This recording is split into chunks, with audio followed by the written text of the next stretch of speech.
Imagina un pequeño equipo en San Francisco, entusiasmado con el futuro del podcasting, hasta que Apple irrumpe en escena. De pronto, la plataforma más prometedora del momento queda obsoleta y los fundadores entran en pánico. ¿Cómo pasa uno de la nada a la revolución de las redes sociales? Esta es la historia de Twitter, el pajarito nacido de un fracaso, rodeado de traiciones y giros inesperados.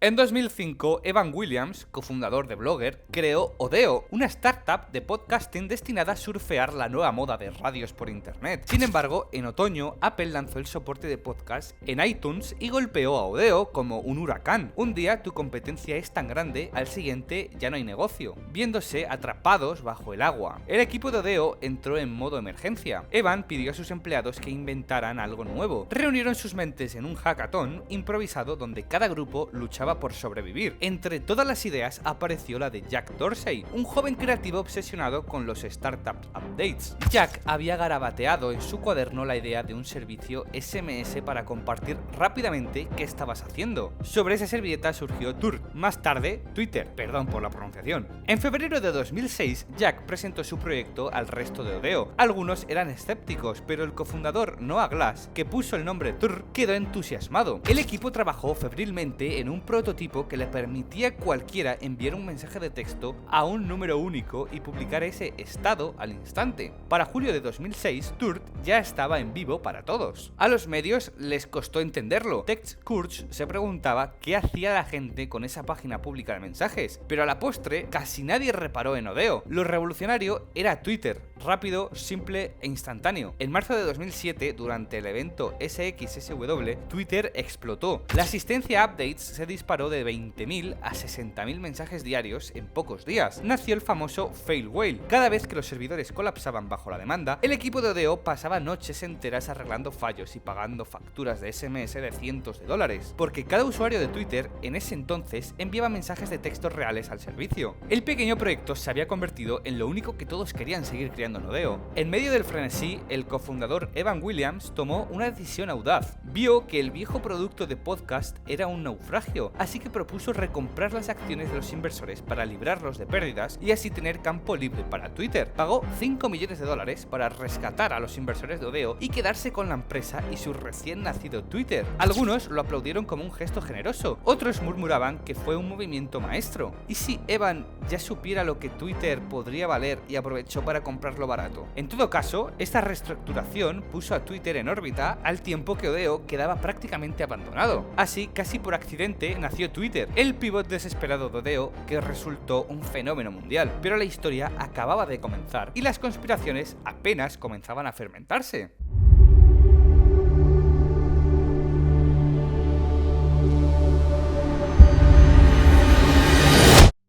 Twitter ahora era la estrella de la oficina. Cada mañana los fundadores y programadores se desvelaban viendo crecer los tweets. Beth Stone, amigo de Evan, observaba maravillado cómo funcionaba el pajarito, pero con el éxito llegaron los problemas internos. Jack Dorsey, el joven de la idea inicial, había sido nombrado primer CEO de Twitter. Su estilo era excéntrico, a menudo aparecía en la oficina con ropa llamativa, dedicando tiempo a hobbies extraños, se sabe que se apuntaba a clases de costura, en lugar de comunicar enérgicamente con inversores o prepararse para los cientos de millones de usuarios que venían. Él prefería el diseño y la innovación. Sus colegas lo describen como un genio creativo y desorganizado a la vez. Sin embargo, tras las cámaras la tensión subía. El servicio Twitter sufrió caídas espectaculares. Fail Whales se hizo viral y la base de datos a veces no tenía copias de respaldo. Los inversionistas se inquietaban. Jack rara vez hablaba de ellos y sus facturas de mensajes de texto multimillonarias eran un escándalo. Beth Stone y Evan Williams observaban con cara preocupada. En especial Evan, que había puesto el dinero. Discutía frecuentemente con Jack sobre el rumbo del producto. A fin de cuentas, Twitter era el bebé de todos ellos, pero según contaron los testigos, había momentos de verdadera pelea de poder. Llegado el otoño de 2008, tras una segunda ronda de inversión y crecientes expectativas, la junta directiva se cansó. En una sorprendente reunión, los inversores defendieron expulsar a Jack Dorsey como CEO de Twitter. Algunos hablan de batallas secretas, susurros nocturnos en pasillos. Para Jack fue un golpe duro. De director visionario pasó a presidente silencioso del consejo. En su lugar, Evan Williams asumió el timón. Para el equipo externo fue un shock. El chico de la idea original había sido marginado en su propia compañía. Muchos murmuraron conspiraciones. Unos decían que Jack era demasiado errático y necesitaba a alguien más serio. Otros sugirieron que él mismo se había metido en problemas por contar sus hazañas del antebrazo en la prensa. Sea como fuere, el fundador que puso a volar el pajarito azul tuvo que salir de su nido. Jack Dorsey no tardó en marcharse para crear otra empresa que conocemos hoy como Square, dando vuelta la página de Twitter. El CEO Evan Williams centró la atención en estabilizar el negocio. Twitter continuó creciendo. En 2009 tuvo más de 35 millones de usuarios, pero la fábula había cambiado. El líder fue reemplazado. El retrato idílico de la gran idea de en el garaje ya no encajaba. Twitter mostraba que en las startups de rápido movimiento las amistades pueden romperse. Los fundadores caen y las traiciones quedan escondidas tras bambalinas. No era aún el final, sino otro capítulo tumultuoso en su historia convulsa.